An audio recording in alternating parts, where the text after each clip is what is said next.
ये जो पेपर है क्लास 12 का मैथ का पेपर जो हुआ था 2024 में, सीबीएसई बोर्ड, ठीक है, उसका है ये सेट। कौन सा सेकंड है? 65/2/2, ये हमारा पेपर कोड है। ठीक, इसमें क्या है, आपको क्वेश्चन जो करने हैं उसका इंस्ट्रक्शन दिया गया है कि हमें कितने क्वेश्चन करने हैं। 38 क्वेश्चन हमको दिए गए हैं और सारे क्वेश्चन करने हैं। ठीक है, इसके जो पढ़ने के लिए आपको 15 मिनट टाइम दिया जाएगा, यानी पेपर आपका 10:30 बजे स्टार्ट होगा, लेकिन पेपर आपको 10:15 पे दे दिया जाएगा। जो इंस्ट्रक्शन दिए गए उनको पढ़ लेना। ठीक,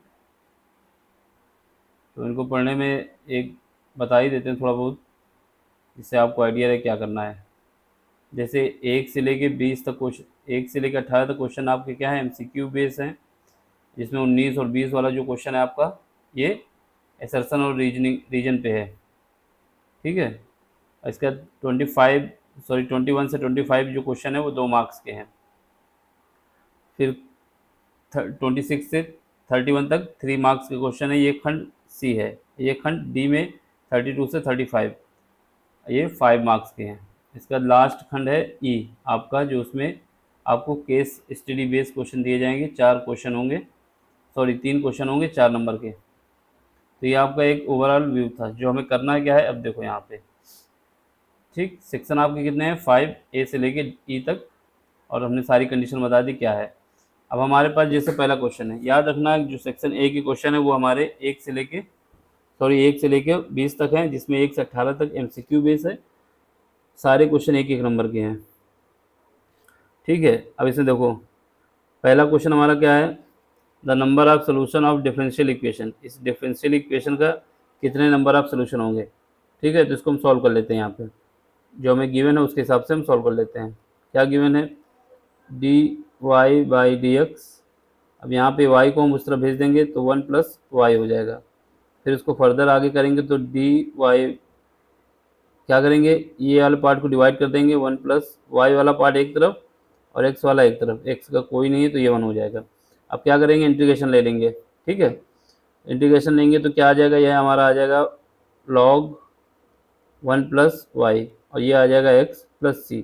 c क्यों आ जाएगा, कांस्टेंट आ जाएगा। ये कैसे आया, अगर हमारे पास 1/x होता है, इसका इंटीग्रेशन निकालना होता है तो क्या आता है, log x आ जाता है ना। उसी के बिहाफ ये हो गया। अब हमें क्या करना है, कंडीशन भी दी गई है कि जब x हमारा 0 है तो y हमारा 1 है। ठीक है, तो यहाँ पर x है, वहाँ पर हमें क्या रखना होगा, 0। तो log यहाँ पे 1 है, y की वैल्यू 1 आएगी और x बराबर 0 + c। तो यहाँ से c की वैल्यू कितनी आ जाएगी, c की वैल्यू हमारे पास आ जाएगी log 2। ठीक है, अब log 2 आ गई। अब हमें क्या करना है, इसमें पुट कर देना है। तो हमारे पास क्या इक्वेशन आ जाएगी, log 1 + y = आ जाएगा x + log c।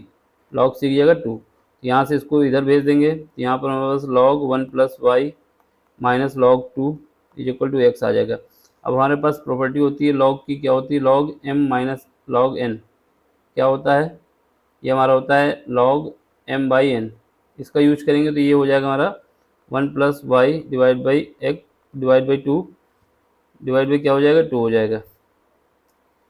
ठीक है, /2 = x हो जाएगा। तो यहाँ से हमारे पास क्या आएगा, ये log तो रहेगा ही, तो यहाँ से हमारे पास आ जाएगा 1 + y / 2 = e⁻x। कैसे आएगा, अगर हमारे पास कोई फंक्शन log a, ठीक है, और ये y होता है, सॉरी बेस e रहेगा, ये x होता है, तो हमारा y क्या आ जाता है, e⁻x। उसी का यूज किया। तो यहाँ से हमारे पास क्या आया, हमारे पास केवल एक यही सोल्यूशन आया। देखो इतना सब वैल्यू पुट करके निकालने की कोई ज़रूरत नहीं थी, हमको यहाँ से ही पता चल जाता कि सीधा इसका एक सोल्यूशन आएगा और कोई सोल्यूशन नहीं आएगा, यानी y की वैल्यू 1 आएगी। तो ऑप्शन हमारा बी आ जाता। लेकिन हमको ये पूरा सॉल्व करके हमने आपको दिखाया। ऑब्जेक्टिव क्वेश्चन में इतना सब कुछ करना नहीं है, केवल हमें जज करना है कहाँ से हमारे पास एक सोल्यूशन आएगा। यहाँ से हमारे पास y की वैल्यू 1 निकल आएगी, इस वजह से आगे बढ़ने की जरूरत नहीं थी। अगला क्वेश्चन देखो, अगले क्वेश्चन में क्या है, इसमें क्या है, सेकंड क्वेश्चन हमसे कह रहा है कि हमें क्या करना है, for any 2 vector a and b which of the following statement is true. देखो अगर हमारे पास वेक्टर cos थीटा की बात की जाए तो क्या आता है, cos थीटा = आता है vector a dot vector b divide by mod of vector a और मॉड ऑफ वेक्टर बी, ये हमारे पास कॉस थीटा आता है। और कॉस थीटा की जो वैल्यू होती है क्या होती है, इस रेंज पे होती है, यानी कॉस थीटा की वैल्यू -1 से बड़ी या छोटी हो सकती या बराबर हो सकती है, और +1 से +1 से छोटी या फिर बराबर हो सकती है। तो ये कंडीशन होती है। बस यहाँ पे कॉस थीटा की वैल्यू पुट कर देना, तो क्या आएगा, -1 less than or equal to A dot B divide by mod of B. ठीक है, ये हो जाएगा, ये बराबर less than or equal to 1। तो यहाँ से हमारे पास देखो माइनस वाला तो कोई पार्ट दिया नहीं है, तो प्लस वाला ले लेते हैं केवल। यहाँ पे ए डॉट बी, ये वाला पार्ट ले लेंगे, ये यहाँ से क्या आएगा, less than or equal to mod of a और मॉड ऑफ बी। ऑप्शन हमारा क्या आएगा, देख लो, कोई ऑप्शन आ रहा है, ऑप्शन सी। माइनस का पार्ट इसमें कुछ दिया नहीं, तो हमको प्लस प्लस वाला लेना था, ये वाला पार्ट। ऑब्जेक्टिव क्वेश्चन इतनी तेज़ी से ही करने होंगे। ठीक है, अब इसमें देखो, इसमें क्या कह रहा है कि हमें the coordinate of foot of a perpendicular drawn from the point 0, 1, 2 on the x axis. अगर एक्स एक्सिस पे पॉइंट है हमारे पास, तो उसके बाकी के कोऑर्डिनेट क्या होंगे, 0 होंगे। यानी हमारे पास क्या होना चाहिए पॉइंट, हमारे पास लेमडा आई, ठीक है, कॉमा एक्स, क्योंकि अगर एक्स एक्सिस पे है तो बाकी 0 होंगे, वाई और जेड का 0 होना चाहिए। ये पॉइंट है हमारे पास, इसमें लेमडा की वैल्यू फाइंड करना है। अब इसने बोला है कि ये दोनों पॉइंट क्या है, एक दूसरे के परपेंडिकुलर लाइन है। अगर ये परपेंडिकुलर है तो क्या होगा, इन दोनों का जो डॉट प्रोडक्ट आएगा ए डॉट बी, ये क्या आना चाहिए, 0 आना चाहिए। यानी इस वेक्टर का और इस वेक्टर का डॉट प्रोडक्ट 0 आना चाहिए। कर दो यहाँ पर 0, लेमडा का मल्टीप्लाई कर दो, प्लस बाकी तो सब 0 है, ये भी 0 है, ये भी 0 है और 0, तो यहाँ पर 0 बराबर आना चाहिए, लेमडा की वैल्यू भी 0 आ गई, तो पॉइंट हमारे पास क्या आ जाएगा, 0,0 आ जाएगा। तो ऑप्शन डी। ठीक है, अगला क्वेश्चन देखो, इसमें क्या है, आपसे कह रहा है कि the common region determined by all the constant of a linear programming program is called. इसमें क्या है, आपसे कह रहा था common region determined by all the constant of a linear programming problem is called. तो इसको क्या कहा जाता है, फ्लेक्सिबल रीजन कहा जाता है, फ्लेक्सिबल रीजन कहा जाता है। ठीक है, तो हिंदी वाले भी देखने क्या कहते हैं इसको, हिंदी में कहते हैं एक सुसंगत क्षेत्र। अब अगला क्वेश्चन देखो, इसमें क्या है, इसमें हमारे पास कह रहा है लेट ई जो है be I event of a sample space S. यानी हमारे पास जो सैंपल स्पेस की वैल्यू होगी, जैसे सैंपल स्पेस हमारे पास दिया है, सैंपल स्पेस एस है, उसमें क्या है, 1 है, 2 है, 3 है, 4 है, इतना दिया है। लेकिन जो इवेंट ई बताया जा रहा है, ई क्या है, इसी सैंपल स्पेस के एलिमेंट है, मान लो 2 और 3 है। ठीक है, ये है। अब हमसे क्या कह रहा है, आपको कंडीशनल प्रोबेबिलिटी बतानी है कि इसका फार्मूला क्या हो जाएगा, इसका फार्मूला हो जाएगा हमारे पास एस इंटरसेक्शन ई और डिवाइड बाई प्रोबेबिलिटी ऑफ ई, ये होता है फार्मूला। देखो अब हमारे पास क्या है, इन दोनों का इंटरसेक्शन निकालना होगा, और इनका इंटरसेक्शन जब निकालोगे एस इंटरसेक्शन ई, तो क्या आएगा, जो हमारा दोनों में कॉमन हो, 2 और 3 दोनों में कॉमन है, 2 और 3, इसका मतलब क्या होगा, ये ई इवेंट के बराबर आ जाएगा। तो यहाँ पर क्या लिख सकते हो, इसकी प्रोबेबिलिटी ऑफ ई के बराबर आ जाएगी, और ये प्रोबेबिलिटी ऑफ ई क्या है, ये दोनों आपस में कट जाएंगे, तो क्या आएगा 1। देखो ऑब्जेक्टिव क्वेश्चन में टाइम नहीं लगाना है, जल्दी जल्दी करना है। ठीक है, अब इसका देखो, the number of all scalar matrix of order 3 with each entity क्या है, -1, 0 और 1 इज। अब आपसे क्या कह रहा है कि कितने नंबर ऑफ स्केलर मैट्रिक्स बनाए जा सकते हैं।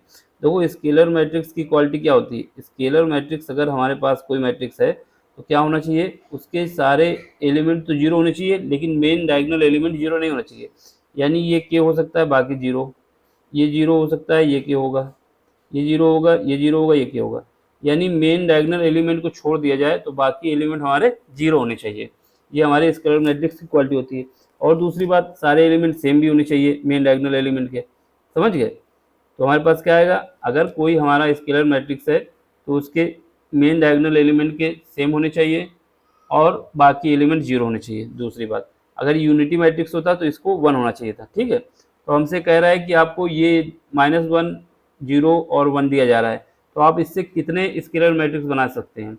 तो हमें क्या है, पहले जब -1 रख लेंगे के की जगह पे, फिर उसके बाद के की जगह पे 0 रख लेंगे, फिर के की जगह पे 1 रख लेंगे, 3 मैट्रिक्स बना लेंगे। तो एक हमारा ये बन जाएगा -1, 0, 0, 0, -1, 0, 0 0 -1, एक तो ये बन जाएगा।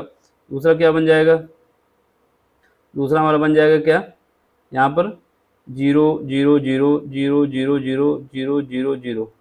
एक और बना लो, जब 1 1 रख दो तो 1 0 0 0 1 0 0 0 1। इसका मतलब क्या होगा, 3 मैट्रिक्स बनाए जा सकते हैं। यहाँ से जितनी वैल्यू दी होगी उतने ही मैट्रिक्स बनाए जाएंगे, सीधे ऑप्शन लगाना है, ये बना के दिखाना नहीं है आपको, ठीक है। अब अगला देखो, इसमें इसका सोल्यूशन पूछ रहा है हमसे, इसका सोल्यूशन क्या होगा, D by d x cos bracket में क्या है लॉग एक्स प्लस ई की पावर एक्स एट एक्स बराबर 1 पे, इसको बताना है एक्स बराबर 1 पे। देखो जब इसका क्या करोगे, d y by d x करोगे, अगर हम d y by d x sine x का करते हैं तो क्या आता है, कॉस एक्स आता है। साइन एक्स का अगर हम d y by d x करते हैं, d y by d x करते हैं साइन एक्स का, तो ये आता है कॉस एक्स, लेकिन हमारे पास क्या है, कॉस एक्स है, तो हमें कॉस एक्स का पता होना चाहिए। तो कॉस एक्स का क्या होता है, अगर हमारे पास d y by d x cos x है तो इसका डिफ्रेंसिएशन क्या होता है, माइनस का साइन एक्स होता है, समझ गए। तो ये माइनस का साइन एक्स करेंगे, देखो इसका करेंगे पहले, तो इसका करेंगे क्या आएगा, माइनस का साइन एक्स, तो अंदर क्या है, ये इसको एक एंगल की तरीके मानेंगे, तो ये आ जाएगा लॉग एक्स प्लस ई की पावर एक्स। अब इसका फिर करेंगे जो अंदर है, d y by d x करेंगे लॉग एक्स प्लस ई की पावर एक्स का, इसका फिर करेंगे, ठीक है। यहाँ से तो हमारे पास माइनस का sign log x plus e की पावर एक्स आया है, इसका करोगे, जब इसका करोगे तो ये कितना आ जाएगा, 1/x आ जाएगा, और ई की पावर एक्स का करोगे कितना आ जाएगा, ई की पावर एक्स आ जाएगा। अब वैल्यू इसे पुट कर दो, एक्स बराबर 1 दिया हुआ है, यहाँ पर एक्स है वहाँ पर 1 रख दो, साइन लॉग 1 प्लस ई की पावर 1, और यहाँ पे क्या आएगा 1 डिवाइड बाई 1 प्लस ई की पावर 1, ठीक है। अब देखो लॉग 1 की वैल्यू कितनी होती है, 0, तो ये पार्ट तो 0 हो जाएगा, यहाँ पर साइन, यहाँ पे क्या आ जाएगा, ये 0 हो जाएगा, तो ये बचेगा ई की पावर 1, यहाँ पे क्या बचेगा 1 प्लस, सॉरी प्लस नहीं है यहाँ पर, ये मल्टीप्लाई में है, यहाँ पे क्या बचेगा 1 प्लस ई की पावर 1। तो आंसर हमारा क्या आना चाहिए, आंसर हमारा आना चाहिए माइनस का 1 प्लस ई और साइन ई, ऑप्शन सी, ठीक। अब अगला देखो, इसमें क्या है, the degree of differential equation. देखो हमें डिग्री क्या होती है, डिग्री होती है जो हाईएस्ट ऑर्डर होता है डिफरेंशियल का, उसकी जो पावर होती है वही डिग्री होती है, जो हाईएस्ट डेरिवेटिव होता है उसी की, ठीक है, उसी का होता है। जैसे मतलब हमारे पास ये है, ये क्या है, वाई डबल डैश को हम क्या लिख सकते हैं, वाई डबल डैश का मतलब है कि इसका 2 बार डिफ्रेंसिएशन किया गया है, और वाई डैश का मतलब होता है d y by d x, ठीक है। लेकिन अगर कहीं पर भी साइन का फंक्शन आ जाता है, कॉस का आ जाता है, यानी कोई भी ट्रिग्नोमेट्रिक फंक्शन आ जाता है, तो उसकी हम डिग्री नहीं बता सकते, तो ये क्या हो जाएगा, नॉट डिफाइंड। बस इसके बाद इसको कुछ नहीं देखना था, अगर साइन कॉस टेन से कहीं पर भी आते हैं तो उसकी हम डिग्री नहीं बता सकते, तो ऑप्शन डी, ठीक है।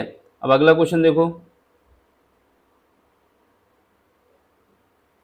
अगला क्वेश्चन क्या है,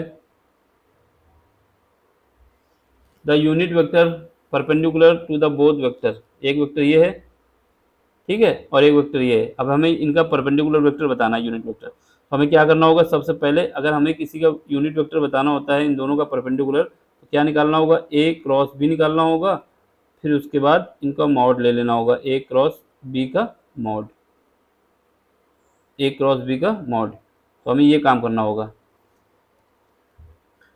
क्या करना है, ए क्रॉस बी का मॉड ले लेना है। चलो करते हैं फिर। तो यहाँ पे क्या है, सबसे पहले हमारे पास आई जे और के लिखना होगा, ठीक है। ये वाले वेक्टर की देखो, यहाँ पे क्या है, 1 है, आई का कोफिशिएंट जे का 0 है, के का 1 है। यहाँ पर देखो आई का 1 है और जे का 0 है और के का -1 है। अब इसको क्या है, रो वाइज एक्सपेंड कर लो, तो एक्सपेंड कर लेते हैं, ठीक है, करो। क्या आएगा, आई कैप, इस ये हटा देंगे सामने की इसकी रो और कॉलम को, -1 का 0 से मल्टीप्लाई होगा तो 0 आएगा, 0 का 0 के साथ मल्टीप्लाई होगा तो 0 आएगा, प्लस, ठीक, ये तो 0 आ गया। अब जे पे आओ, प्लस, सॉरी माइनस होगा क्योंकि अल्टरनेट चलता है ना, प्लस माइनस, तो ये हमारा माइनस जे पे आओ, जे के सामने की रो और कॉलम को हटा देंगे, क्या बचेगा, ये दोनों हटाने के बाद क्या बचा, ये दोनों हटाने के बाद बचा हमारे पास 1, -1 का मल्टीप्लाई -1 से, -1 का मल्टीप्लाई 1 से तो 1 आ जाएगा, और इसका -1, ठीक है। अब के में आ जाओ, तो के के सामने की रो को और कॉलम को हटा देंगे, क्या बचेगा, ये हमारा 0 0 आ जाएगा। तो यहाँ पे हमारे पास क्या बचेगा, यहाँ पर हमारे पास माइनस का 2j बचेगा। ये माइनस का माइनस बाहर आ जाएगा तो प्लस कर देगा, तो 2j बचा। तो यहाँ से तो 2j आ गया, ठीक है। अब इसका मॉड ले लो तो कितना आ जाएगा, इसका मॉड हमारे पास 4 आ जाएगा, ठीक। अब मॉड के बाहर जब इसको लाएंगे, क्योंकि बाकी जीरो आ गए ना, तो ये 2 आ जाएगा मेरे पास, ठीक है। अब इसका रूट बाहर निकाल लो, जब रूट बाहर निकालो क्या आएगा, ये क्योंकि अंडर रूट के अंदर होता है मॉड निकालने में, तो जब ये 2 आ जाएगा तो 2i हो जाएगा। और यहाँ से मॉड हटा देंगे इसको, ये मॉड अगर अंडर रूट के अंदर लिख दिया वैल्यू तो मॉड नहीं लगाना फिर, क्योंकि मॉड निकालने का मतलब क्या होता है, इनके कोएफिशिएंट का मॉड अगर हमारे किसी वेक्टर का निकालना है तो क्या होता है, a square plus b square plus c square, a1 b1 c1 i j के जो कोएफिशिएंट होते हैं, यहाँ पर 2 का स्क्वायर करो 4 होगा तो 2 आएगा, 2 से 2 कट जाएगा तो j बचेगा, तो ऑप्शन हमारा बी आएगा, ठीक। अब अगला क्वेश्चन देखो, अगला क्वेश्चन क्या है, हमें direction ratio of a vector parallel to the line, कोई भी लाइन अगर एक दूसरे के पैरेलल होती हैं तो उनका डायरेक्शन रेशियो सबका सेम होता है। यानी इस लाइन का हम डायरेक्शन रेशियो निकाल दें तो हमें जो भी लाइन पैरेलल है उन सब का डायरेक्शन रेशियो सेम होगा। अब इसका अगर हमको क्या निकालना है डायरेक्शन रेशियो, तो इसको जनरल फॉर्म में बनाना होगा। जनरल फॉर्म क्या होती है, x minus x1 divide by a is equal to y minus y1 divide by equal to z minus z1 divide by c. ये हमारा होता है जनरल फॉर्म, क्या होता है जनरल फॉर्म, तो ये हमारा बी आ गया, ठीक। तो इसी का यूज करना है, इसको पहले जनरल फॉर्म बनाओ, यानी यहाँ पर z y और x का कोएफिशिएंट 1 होता है, ठीक है। जब इसको बनाएंगे तो ये वाले में तो कोई बात नहीं, इसको ऐसे लिख दो। अब इसको क्या करोगे, y माइनस 1 नीचे लिख सकते हो, ठीक है। अब इसमें 2 कॉमन ले लें, 2 कॉमन लोगे क्या आएगा z प्लस 1/2, नीचे क्या आ जाएगा 6 आ जाएगा। अब क्या करोगे x माइनस 1/2 y माइनस 1, अब इस 2 को इसके डिवाइड कर देंगे तो कितना आ जाएगा z प्लस 1/2/3। अब यही जो नीचे है यही हमारा डायरेक्शन रेशियो है, क्या आ जाएगा 2 आ जाएगा, -1 आ जाएगा और 3 आ जाएगा। कहीं पर दिख रहा है 2 -1 और 3, 2 -1 3 और डी ऑप्शन, ठीक है। अब इसका अगला देखो, ये वाला क्वेश्चन देखो, इसमें क्या है, if fx is equal to this, और ये कंडीशन दी जा रही है fx अगर यानी इसका 2 बार मल्टीप्लाई किया जाता है मैट्रिक्स का तो ये इसके बराबर होता है। अब आपको k की वैल्यू फाइंड करनी है, कुछ नहीं करना है, दोनों मैट्रिक्स इसी मैट्रिक्स का 2 बार मल्टीप्लाई करना है और इसके बराबर कर देना है। तो देखो पहले हमने क्या किया, एक मैट्रिक्स लिखा cos x minus sine x, sorry सही से लिख दें, कलर चेंज कर लेते हैं। तो यहाँ से क्या आ जाएगा cos x, यहाँ पे माइनस का साइन x, ये 0, ये आ जाएगा साइन x cos x, ये 0, ये आ जाएगा 0 0 1, ये तो हमारा ये आ गया। अब इसके बाद देखो दूसरा इसी मैट्रिक्स को फिर से लिख लो, यहाँ पे cos x माइनस का साइन x 0, फिर उसके बाद साइन x cos x और 0, यहाँ पे 0 0 1, ये तो हमारा मैट्रिक्स आ गया, ठीक है। अब इनका क्रॉस मल्टीप्लिकेशन करना है, तो देखो पहली रो पहला कॉलम, तो यहाँ से करोगे cos स्क्वायर x आ जाएगा ये, अब इसका करोगे प्लस का हो जाएगा साइन स्क्वायर x, ठीक है। अब इसके बाद सॉरी ये माइनस का हो जाएगा, क्योंकि पहली मैट्रिक्स का हमें क्या लेना होता है रो और दूसरे का कॉलम। तो यहाँ से इसका करोगे तो माइनस का, ये माइनस का साइन एक्स और कॉस एक्स, सॉरी माइनस का साइन स्क्वायर एक्स, ये आ जाएगा, ठीक है। अब यहाँ पे देखो 0 से 0 ही आ जाएगा, कोई मतलब नहीं। अब इसमें आ जाओ, अब इसका करोगे इसके साथ तो यहाँ पे माइनस का साइन एक्स और कॉस एक्स एक हो जाएगा, फिर उसके बाद इसका करोगे इसके साथ तो यहाँ पे हमारे पास माइनस का साइन एक्स और कॉस एक्स ये आ जाएगा, ठीक है। इसके बाद क्या है 0 आ जाएगा, तो 0 से कोई मतलब नहीं, यहाँ पे जगह कम पड़ जाएगी। तो ऐसा करते हैं कि इसको साइड में कर लेते हैं इधर चल के, क्योंकि यहाँ पे देखो 1 नंबर का क्वेश्चन है तो आंसर ये पता होना चाहिए, मतलब कैलकुलेशन करने के बाद जो कंडीशन बनेगी, लेकिन यहाँ पे जगह कम है तो हम इसको यहाँ पे लिख लेते हैं, ठीक है। देखो क्या है हमारे पास एफ एक्स गिवन है, क्या गिवन है, यहाँ पे हमारे पास कॉस एक्स है, उसके बाद क्या है माइनस साइन एक्स है, फिर जीरो है, इसके बाद क्या है साइन एक्स है, कॉस एक्स है और जीरो है, साइन एक्स है, कॉस एक्स है, जीरो है, यहाँ जीरो जीरो वन है, ये हमें गिवन है। ठीक है, देख लो एक बार, ये हमें गिवन है। अब हमें इसको क्या करना है, दो बार मल्टीप्लाई करना है, फिर उसके बाद के रखना है, बराबर करना है। चलो सबसे पहले मल्टीप्लाई करते हैं, तो यहाँ पर हम क्या करेंगे, एक बार इस मैट्रिक्स को और लिख देंगे। ठीक है, यहाँ पर हम लिख देते हैं, क्या आएगा cos x minus sine x zero. देखो एक नंबर के लायक क्वेश्चन नहीं है, ये बड़ा क्वेश्चन है, लेकिन दे दिया तो करना ही पड़ेगा। कॉस एक्स जीरो, यहाँ पे जीरो जीरो वन, एक बार मिला लो, ये सेम है तो ये हमारा सेम है, सही है। अब हमें क्रॉस मल्टीप्लिकेशन करना है। अगर हमें दो मैट्रिक्स का मल्टीप्लाई करना होता है तो क्या करते हैं, पहली मैट्रिक्स का रो लेते हैं और दूसरी मैट्रिक्स का कॉलम। पहली रो को इससे करेंगे C1 से, फिर C2 से करेंगे, फिर C3 से करेंगे। ठीक है, चलो करते हैं। कॉस का मल्टीप्लाई क्या होगा पहले कॉलम से, तो कॉस स्क्वायर हो जाएगा। अब इसके बाद क्या है, इसके साथ होगा तो क्या आ जाएगा माइनस का, सॉरी इसके पहले इसके साथ हुआ, अब इसके साथ इसका होगा, ये माइनस का साइन स्क्वायर एक्स हो जाएगा। ठीक है, फिर इसका जीरो से करोगे तो जीरो आ जाएगा, कोई मतलब नहीं। अब इसका इसमें आ जाओ, इसमें आओगे दूसरे वाले कॉलम में, यहाँ पे करोगे तो क्या आएगा, यहाँ पर हमारे पास आ जाएगा, यहाँ पे हमारे पास इसका इसके साथ आ जाएगा, cos x sine x, minus आगे आ जाएगा क्योंकि माइनस है, फिर इसके साथ करोगे तो फिर माइनस आगे आ जाएगा, यहाँ पे हमारे पास साइन एक्स कॉस एक्स, फिर उसका जीरो आएगा तो कोई मतलब नहीं, जीरो आ जाएगा। अब यहाँ पे आओ, इसके साथ करोगे तो क्या आएगा, तीसरे कॉलम के साथ तो पहले जीरो, फिर जीरो, फिर वन जीरो, तो ये हमारा आ गया। ठीक है, अब सेकेंड रो पे आ जाओ, इस पे इससे करो सारे एलिमेंट से मल्टीप्लाई, तो यहाँ पे क्या आएगा, यहाँ पे हमारे पास आ जाएगा साइन एक्स और कॉस एक्स, साइन एक्स और कॉस एक्स। ठीक है, फिर उसका इसका करोगे तो फिर आएगा साइन एक्स कॉस एक्स। ठीक है, फिर उसका जीरो करोगे तो जीरो आ जाएगा, कोई मतलब नहीं। अब इधर आओ दूसरे वाले में, तो यहाँ पे करोगे क्या आएगा माइनस का साइन स्क्वायर एक्स और ये आ जाएगा प्लस का कॉस स्क्वायर एक्स। ठीक है, फिर उसका जीरो आ जाएगा, कोई मतलब नहीं, ये माइनस का है। फिर उसका तीसरे में आ जाए तो जीरो आएगा, फिर जीरो आएगा, फिर जीरो आएगा। ठीक है, अब इसके बाद क्या है, अब हमारे पास तीसरे वाले में आ जाओ, तीसरी रो में आ जाओ, इसमें इसका जीरो के साथ करोगे तो जीरो आएगा, इसका जीरो के साथ तो जीरो आएगा, इसका जीरो के साथ तो जीरो आएगा, कोई मतलब नहीं। फिर इसका इसके साथ करोगे तो जीरो आएगा, फिर जीरो आएगा, फिर जीरो आएगा, फिर इसका करोगे तो जीरो आएगा, जीरो आएगा, प्लस का वन आएगा। ठीक है, अब हमें क्या करना है, इसको आगे सॉल्व करने की ज़रूरत नहीं है। ठीक है, आगे सॉल्व नहीं करेंगे, करेंगे तो भी टाइम लगेगा। अब जहाँ पर भी हम करना पड़ेगा क्योंकि के से कंपेयर करना पड़ेगा ना। चलो इसको सॉल्व कर लो, और आगे हमने सोचा था कॉन्स्टेंट टर्म से बन जाएगा, नहीं बनेगा। यहाँ पे क्या है, यहाँ पर हमारे पास आ गया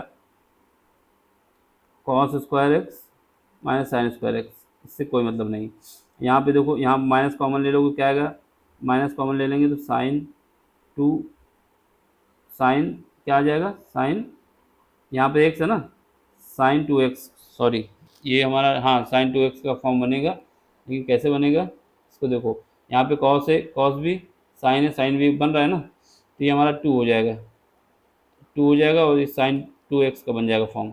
ठीक है, कैसे बनेगा देखो, ये क्या है, एक बार ये है एक बार ये है, दोनों माइनस है, माइनस आगे ले लिया तो दोनों का एडिशन होगा, टू हो जाएगा। तो साइन टू ए क्या होता है, साइन टू ए बराबर होता है टू साइन ए और कॉस ए, इसका यूज किया तो यहाँ पर हमारे पास ये वाला फॉर्म बन गया। ठीक है, यहाँ पे जीरो आएगा इसके बाद क्या है, यहाँ पर भी ये भी बन जाएगा, टू बन जाएगा साइन टू एक्स, यहाँ पर क्या बनेगा, यही जो बना है इसको बना लो ऐसे ही, ये उतार लेंगे यहाँ पे, ये जीरो यहाँ पर रहेगा, फिर जीरो, फिर जीरो, फिर वन रहेगा। ठीक है, अब हमें क्या करना है, बाकी से कंपेयर नहीं करना है, केवल एक टर्म कोई लेना है, ये वाला उठा लेंगे।